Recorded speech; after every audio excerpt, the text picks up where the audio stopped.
Imagine being a Crystal Palace fan right now. But they thought they were going to have a right good old laugh this evening, didn't they?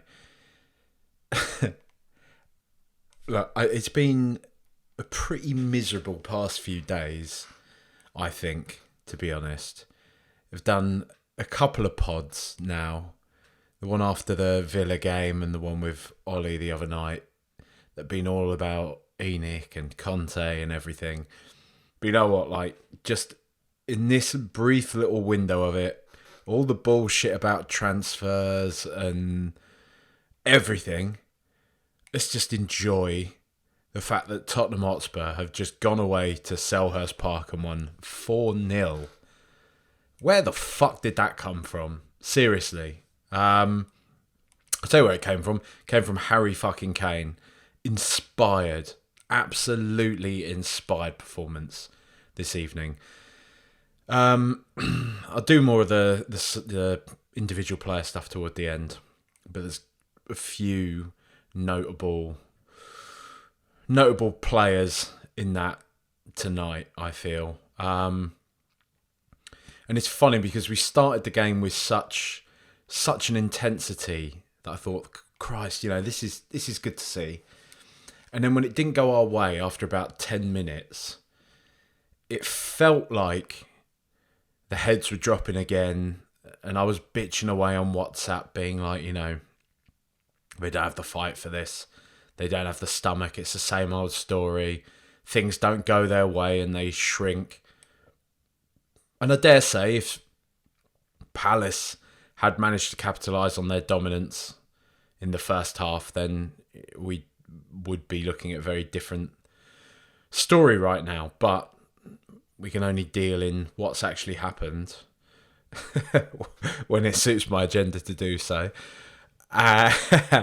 And just revel in that. I mean, what a performance. What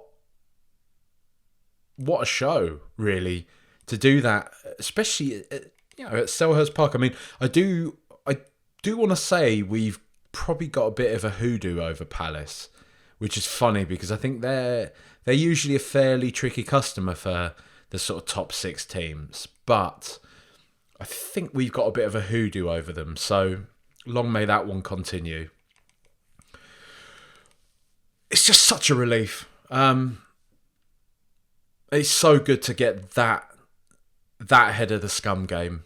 Have a bit of a confidence, other than if we get done by Portsmouth on the weekend, but have a bit of a kind of a confidence booster there. Just a reminder that to Conte, to the players, to the fans, to everybody, that we can still play football, A lot of the conversation, I said I wasn't going to go on about this stuff, but a lot of the conversation out the back of Aston Villa was, we are better than that. Whatever you want to say about our starting 11 or even our squad. I mean, we all saw those starting 11 graphics and we all saw the bench options. And resoundingly, I think any side of the fence that anybody was on, there was a collective groan at that.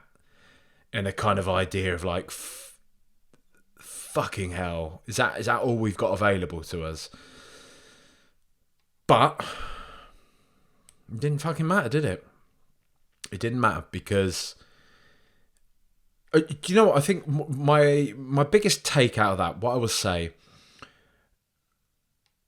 is that game shows you how much confidence plays a part in a team's fortunes. Because, like I say, we started off the game trying our best. Nothing really happened. Palace then completely dominated us for half an hour of the first half. They came out of the blocks as well in the second half. I think it was Ayew had an opportunity right at the very start of the half. But after that point, lovely assist from Perisic, who, you know what, I was literally on the verge of sending out a bit of a kind of moany tweet of just like, can somebody remind me what it is that Perisic actually does? And then he went and just put that fucking cross straight on Harry Kane. Well, it was in a dangerous area. Harry Kane, again, That was a fucking majestic header. And I saw a couple of tweets, Arsenal or whoever tweets being like, typical Harry Kane fouling the defender. Did he fuck, man? He just got up higher than the lad. Majestic. Getting it in the back of the net. And as I tweeted at the time, yeah, all right, Haaland is just blowing everything out the water at the moment. But in terms of goal return, just cold, hard numbers, Harry Kane's having a crazy season. An absolutely crazy one this year. I think it's 2 goals away from Greaves now. I think somebody said to me. 2 goals now. Be lovely. Imagine if he does it at the North London derby. I mean, please. That would be poetic. But yeah, as soon as we got that, back to my point of confidence, as soon as we got that first goal, suddenly the players, the lads, started to knock it about with so much more freedom. They looked like they were enjoying themselves. It looked like that weight had been lifted. What was it? I can't remember what it was before that. 7 games consistently where we'd conceded the first goal. First time since like the 80s or something that had happened. And I mean, yeah, all right, we can say, God, we set the bar so low that we're sort of celebrating that we haven't conceded first. But I don't think we need to be that cynical about it. It's just good to stop the rot and to just, not even not concede first, not concede at all. Clean sheet and scoring 4 goals away from home against Crystal Palace who are good. Vieira has got them drilled well. They're a well-coached team. They've got some exciting young players. I think their defence is pretty horrific, to be honest, as the 4-0 scoreline would suggest. But whatever, I'm not here to take anything away from us today. That's a brilliant performance. And if we got a bit lucky, we got a bit fortuitous, I really couldn't care less. Because that's just the way it goes sometimes in football, isn't it? You win some, you lose some. It's just nice, isn't it? It's nice to be able to just enjoy this. It's nice to be able to just talk about this. And this is what I've never understood. Like the people who kind of try and make a profile, and it was generally Arsenal fans previously. The lad, the Dan Kilpatrick lookalike who shouts in his car, and most of the Arsenal fan TV lads who have made a career out of just their team's losing, being angry and shouting about how shit their team are. I don't enjoy doing that. I feel that I don't do that, and I don't. But it's not. Oh, how big of me? Give me a pat on the back for not being a fucking whopper. It's not my point. It's just I don't feel inclined to do that. I get fucking annoyed. I get really frustrated. Of course, we all do. But also, this is what happens, isn't it? It's just football. Like, it was. I was actually talking to Rosa from the Hometown Glory podcast. She made a very good point that football isn't here to just definitely make us happy. I can't remember what she said. Let me have a look. There's too much pressure on football to give us something good. That's not what it's here for. And it's true. You just got to kind of lose yourself to it a bit, don't you? You have to just enjoy what you can. And it is difficult to, isn't it? Right? It is difficult to, but let's just enjoy that. Like I say, I don't want to think about that within the context of anything. Right? I think it's a good. All right, if I'm to just dip my toe into that one, it's good character from everybody involved with the club in a playing capacity to come back from, let's be honest, a week of scrutiny. Even before the Villa game, it wasn't pleasant, a week of scrutiny to get a result like that. It's not something, that I don't think any of us were expecting that. I actually had a ticket for tonight, and then I realised there was a fucking train strike, so I couldn't go. which is annoying. But there you have it. Let's have a look. Let's just do. I'm just going to go in circles at the moment. I'm just happy. I'm happy at Spurs are won. I generally am. It's always better, isn't it? Of course, it's always better. Fucking trite shit. Right, let's go for the players. Hugo Lloris. Nothing to really report. I think he made a couple of decent reflex saves. I still thought he had a couple of wobbly-ish moments. His kicking's always dodgy. If I am to put any negativity on this pod, on this result, it's a bigger picture thing with him in that I feel his race is run. I'm not even really fully buying into the whole kind of club ambassador. Let's keep him around until, let's blood in a new keeper. Let's have a contingency plan. I think it would be best for everybody if he goes at the end of the season and we bring in a good goalkeeper. I think his contract's up at the end of the year. Correct me if I'm wrong, please. But I believe it's up at the end of the year. I think let's just say goodbye now and spend some money on a goalkeeper because it's just, I don't know. It's just, there's a funny vibe around Lloris, I think, nowadays, and I just think he's very massively on the decline. Christian Romero, I thought, very good performance tonight. He's stepping up again. I think Conte's said something to the effect of, trying to make it clear to Romero that, the World Cup's over, that he's got to be focused now on Tottenham. And I hopefully feel that he is starting to do that, right? That he's kind of trying to wear the mantle as being one of our generals, which is mad because he's one of the younger players in the starting 11, but he just seems to be that type of character, that type of presence on the pitch. He gives it all, and long may that continue. I think he had a really good performance tonight. I want to say he got done once, but I couldn't pinpoint exactly when. I feel like he did get done once, but Crystal Palace's attack is very good, Really, really decent players. Eze's, I think, class. Elise's class. And Zaha's brilliant as well. Ayew is, he's all right, isn't he? But come on. But those three, the three aforementioned, Elise, Eze, Zaha, they're all fucking very, very good players. Very promising players, two of them. And Zaha is, as I say, I always fall on the side of the fence of I'd have him at Spurs. And I still would. I'd take him this year. Nice rotation for Son. Because I think Son needs more resting nowadays. But we'll talk about that in a bit. Eric Dyer, nothing really to report, I don't think. Which is good, right? It's good. Let's keep it that way. We've kept a clean sheet, so he's obviously done his job. Let's just put it that way. No fuck ups, no silly, unforced errors.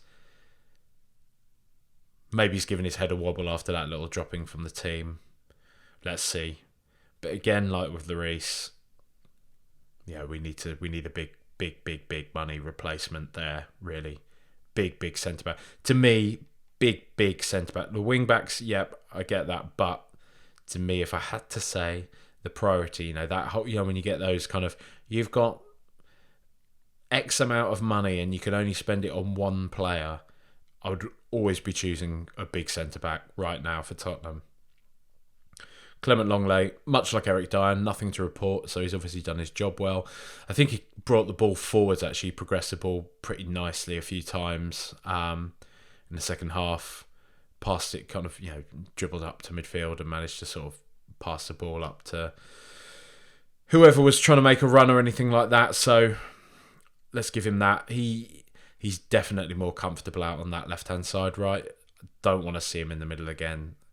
It's just not. It's not an experiment I'm here for. A good job when he's out on the left like that. A bit less pressure on him. Matt Doherty, I'm going to say, I actually thought he was really good tonight. I actually think he had a really good performance. I thought he was pretty sharp. I thought there was a lot of nice interchange with Brian Hill. I do think those two are striking up quite a decent understanding at the moment. Both getting there. They're both, they're not 10 out of 10 players, but it's what it is. We've just won 4-0 tonight, so let's maybe not start digging out whoever's on the pitch for us. But yeah, it was a better Matt Doherty performance tonight. Goal, obviously, as well, which is always a bonus. But overall, I thought he did his job really well, really effectively. I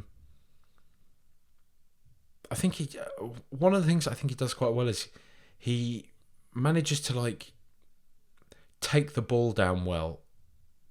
And this sounds really stupid to say, but I find sometimes that when a player receives a cross-field pass, sometimes they get it on their chest in an awkward way and it bounces and it allows the opposition a bit of time to come and kind of close them down. Doherty, I noticed, he's quite good at just receiving the ball and moving with it pretty much immediately. That's just one of my little observations about him, at least tonight anyway. And I think it really helped us out quite a lot. I think Perisic switched it to him quite a few times because he was in so much space over that side. Because I guess Palace were not that worried about Doherty and Hill on that side, because I noticed they kept packing their right-hand side. They were all over Son and all over Perisic. And I think that was to their detriment, ultimately. Because it did allow... I'll talk about Hill in a bit, but it did allow Hill that freedom to kind of grow into the game. But yeah, good performance from Matt Doherty, I thought. I thought he was good tonight. I did. Oliver Skipp, he started the game very well. After about 10 minutes, when we went south, I think he went pretty south. I think he tried his best.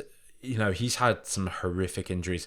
I really hope this isn't a Harry Winks type deal where he's had horrible injuries at really kind of crucial parts of his development, and we're always going to be wondering what if, because he kind of gets these appearances here and there and he just looks sort of 4 or 5 out of 10. And I don't think he was that tonight. I think he was a kind of 6 out of 10. I think he was steady. I think his start to the game, I was thinking, wow, this is going to be a good performance from Skipp. And then I think he kind of he got a bit lost, I think, in the whole kind of rhythm of the game. And I think he struggled is a stretch, but I don't think he really managed to push much past being all right, being adequate. It is what it is. He's not played much lately. He's not played much for the past year or so now, so give him a break. He was, even when he got injured, he was still a young player finding his feet, so he's obviously been kind of knocked back a couple of pegs, but he's got a decent mentality, I think. And it's so funny because he's so baby-faced and everything, but he's such a little shithouse. But that'll serve him well, especially in the Premier League. So let's wait and see. Højbjerg, again, I think he's not had a settled kind of partner in Bentancur. Him and Bentancur was starting to form a really, really, really good partnership. And since Bentancur's gone, I think he's started to revert back to looking a bit more like the Højbjerg I used to bitch about incessantly. But I have more understanding. We've seen what Højbjerg can do. And I don't think he's been... When I say I used to bitch about Højbjerg, I'm sure you all remember, I never used to say he was bad. That's the thing. My point was always just, he's just really average. He's just sort of bang average, and I think he'll be easy to upgrade upon. And he's gone above and beyond that, especially with Bentancur alongside him. Those two, as I say, have struck up a really good partnership. But since Bentancur's been gone, I think he has struggled a bit, and I think tonight was no exception from that. I don't think he was at his best. he still gives it a lot. He still gives it his all. He tries to make it uncomfortable for the opposition. But sometimes he can fall into that kind of trap of being almost looking like a bit of a headless chicken, just chasing after the ball. And, you know, it is what it is. He's just come off the back of a World Cup. He plays basically every single game he's ever able to play. So he might be tired or something. I don't know. Does he even get tired? I don't think he does. I don't think he even recharges like a human being. I think he's got like a USB port somewhere that he just plugs in overnight or something, because the fucking lad's always running. But all right, yeah, decent enough performance. Even Perisic, good. Obviously, very, very, very good assist for Harry Kane. I guess I would like to see him be, as I said, I was sort of going to bitch about him a bit just before he did play that assist. I guess I'd like to see him be a bit more influential for Spurs overall. He is one of the older, more experienced, higher quality members of the squad. And I don't think we've really seen the best of him yet at Tottenham. No, I don't even think I need to be cagey about saying that. We haven't seen the best of him yet at Spurs. It'd be nice to see him unleash a couple of those thunder bastards that we've seen him do in those highlight reels, and those like the cross he made today to Kane. Get a few more of those under his belt. Get a bit more consistent with that delivery that he's got, because it's unbelievable, absolutely beautiful delivery. So I appreciate it's been difficult for him, to be fair, because we do play in this kind of characteristically Conte way, shall we say. And I do think oppositions are starting to kind of wise up to it. I do like Villa, Palace as well. Today tried to, anyway, pack the centre. So when somebody like Perisic is trying to find somebody to deliver the ball to, there's not often somebody there in space for them to do that, which often results in him having to pass it back or run it back himself. So, sorry, it's late. Again, I almost didn't do this tonight, so if you've got the worst of it is you having to hear me yawn, whatever. Bryan Hill. Now, I thought he started the game particularly well. Like the rest of the team, he faded and he started to frustrate me. I sort of thought he started to give the ball away pretty frequently. He was getting knocked off the ball too easily, and it felt like his confidence was diminishing. It felt like he was shrinking, and I feel that had we a like-for-like replacement, he probably would have been hooked sooner. But we are down to the bare bones, so he did get an extended run out there. And I felt that as soon as we went 1-0 up, he suddenly clicked into life. And I felt that him and Doherty, as I said earlier, struck up a good rapport. But then I also feel like, and I think this is kind of the pitch intelligence of somebody like Harry Kane. I think Harry Kane can always sense when somebody is up for it, right? When they are, basically when they're good. Harry Kane is just the master of this team. He is the master of most football pitches that he's on. I truly believe he is probably the best player in the Premier League. He is one of the best footballers ever. And that should be normalised. That isn't some wild, biased Spurs fan take. Look at the amount of goals he scored. Look at, people can say what they want. Oh, what has he won though? It doesn't matter, man. Fuck off. Don't fucking tell me that, I think Fraser Campbell's got 2 Premier League winners' medals and stuff. We saying he's a better player than Harry Kane? Come on, fucking behave. But Harry Kane, I feel that he suddenly got this sense, right, Bryan Hill's on it. I'm going to bring him into the game more because he can be of benefit to what we're doing here. And I just saw Hill grow and grow and grow in this second half to the point where he wasn't losing the ball. He was taking people on. He was playing lovely passes. Yeah, obviously he got the assist for Kane's second goal. It was decent enough. So, I'm not going to sort of beg it too much, but it was a decent assist. But it was more about the kind of work he did. He's like a little terrier. He carried on with the ball. He was running at people. He wasn't giving it up. And even by the end, he was starting to commit a few fouls, get stuck in, pull shirts and stuff like that. That's what you want, Get into the fight, lad. Fight. Come on. Do it. And I mean, I think it's decent that as much as I bitched about Conte and saying that he doesn't like young players and this sort of a thing, he singled Bryan Hill out in his pre-match presser. I think it was, or maybe it was the post-match after Villa. Either one. And said he played well, and he thought he'd done well for the team, and he was impressed with his performance. So that's good. It's only going to give the lads some confidence, and I think tonight he repaid that on balance. Again, like I say, of the result overall, we could be talking about something very different here, because maybe, I think if we maybe did go 1-2-0 down, Hill might have shrunk and he might not have gotten into the game in the way that he did. But I'm hoping that he can run with that a bit now.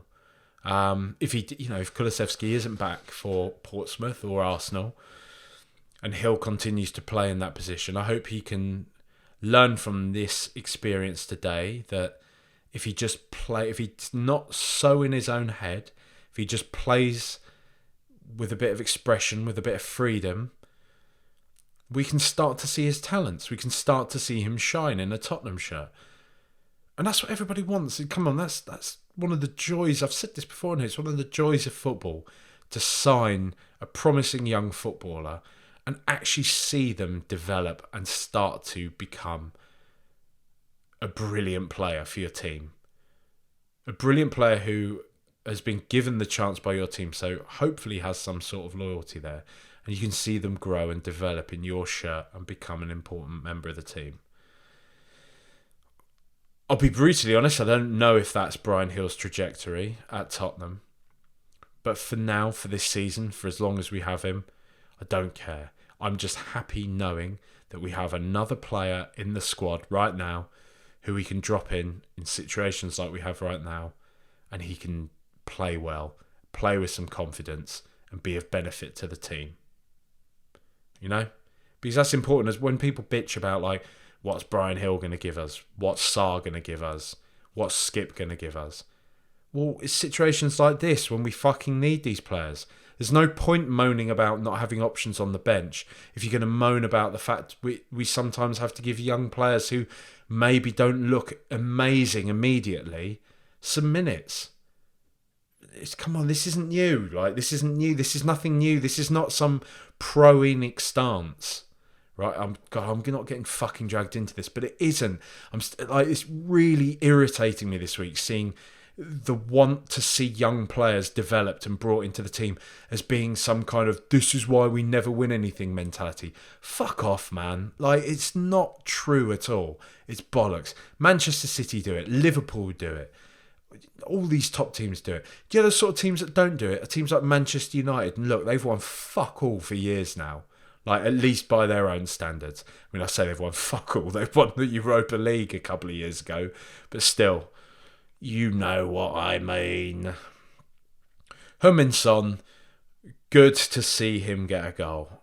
And that's all I want to say, to be honest, because there's just a lot of conversation about Son. And I don't think any of us know quite really what's going on. What his trajectory is, what's going on in his head, what's going on with his body, nothing. None of us know. It's all guesswork. We're all repeating the same shit over and over again. So today I'm just going to say I'm glad to see Heung-min Son score a goal. Another mask, as Charlotte pointed out, another mask ripping off celebration. You love to see it.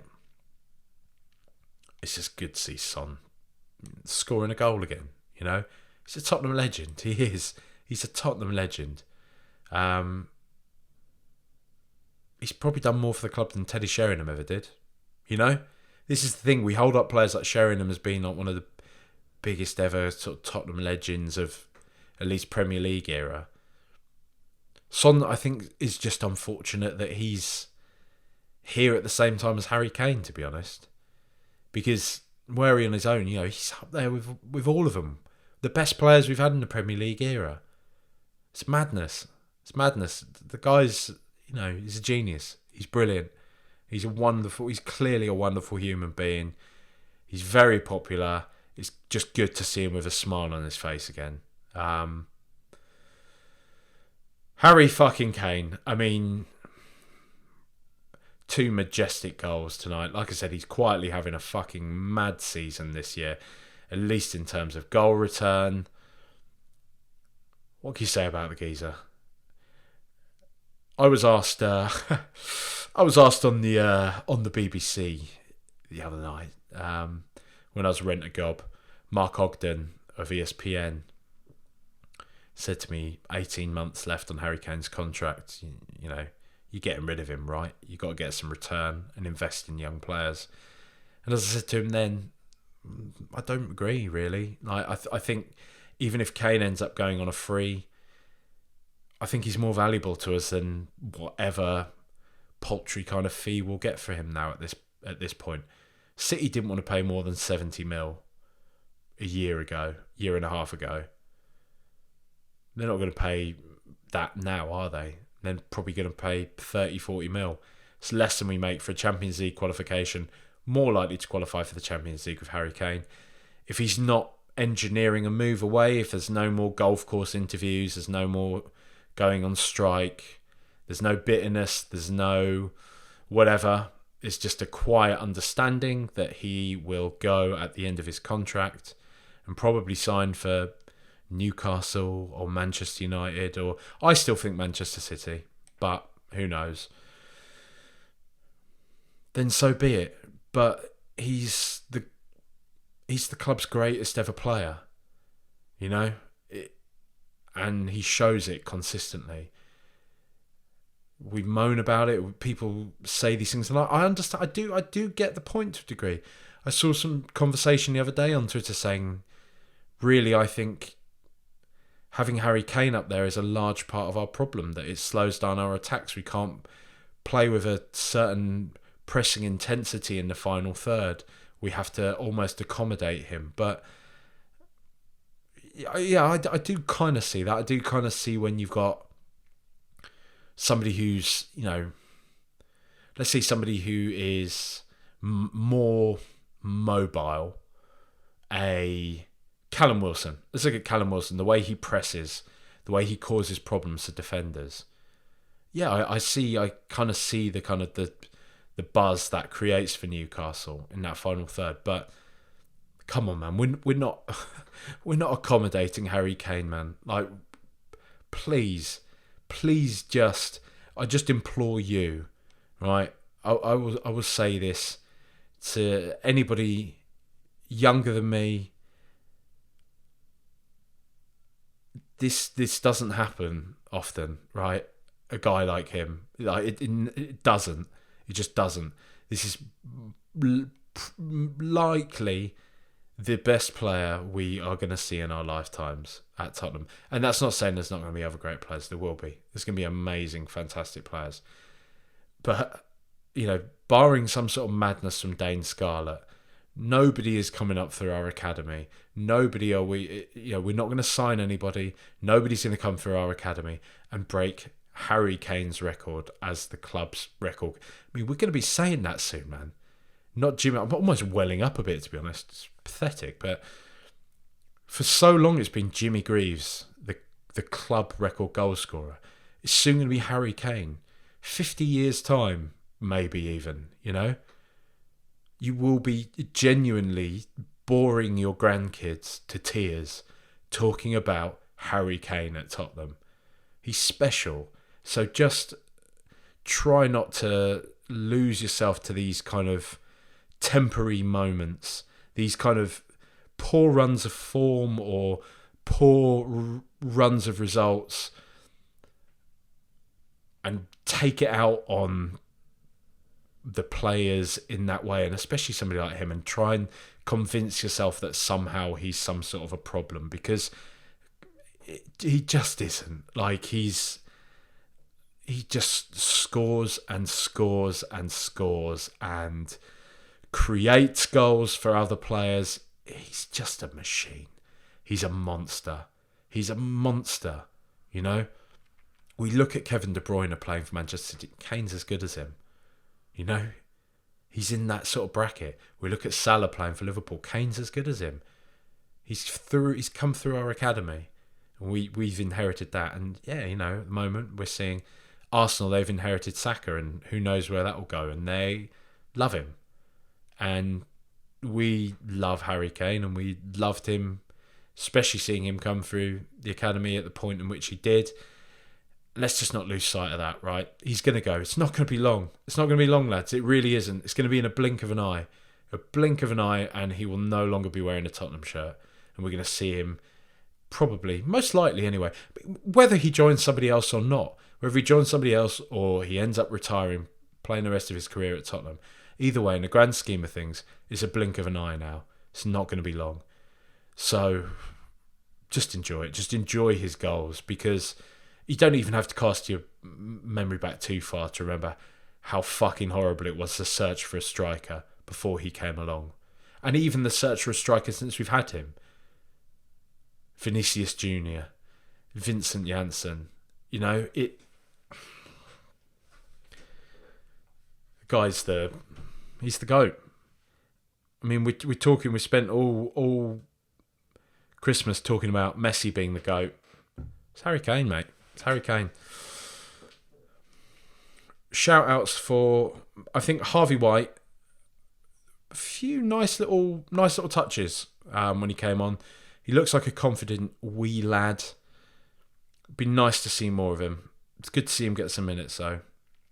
Ben Davies, nothing really to report. Ryan Sessegnon, bit iffy, but, you know, whatever. Emerson Royale, similar. Kind of, I feel for the lad. I think there were a few slight boos when he came on again. It feels a bit weird. Are people booing him? I don't really know why we're doing that. I don't think he's a bad guy or anything. But Pape Matar, lads, folks, I'm not trying to get ahead of myself here, but I'm pretty sure we have the best young player in world football for the next, 10 to 15 years on our books. Jokes aside, he was brilliant.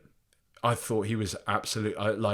It was one of those kind of bits where he came on, and I just thought, after a few touches, the way he kind of controlled midfield, you know, young player, he controlled our midfield with like a calm assurance. He spread the ball about nicely. He tracked and tackled and marshalled. He looks like a really special footballer. Like, he looks like a really special player. I mean, whatever, you know, he's coming on and we're 4-0 up, 3-0 up maybe at the time against Palace. Their heads were down. So, whatever, you know, I'm not saying let's chuck him in to start at the North London derby, but maybe we'll have to. Maybe we'll literally have to. And I think on tonight's evidence, I would rather see him start than skip, if I'm going to be brutally honest.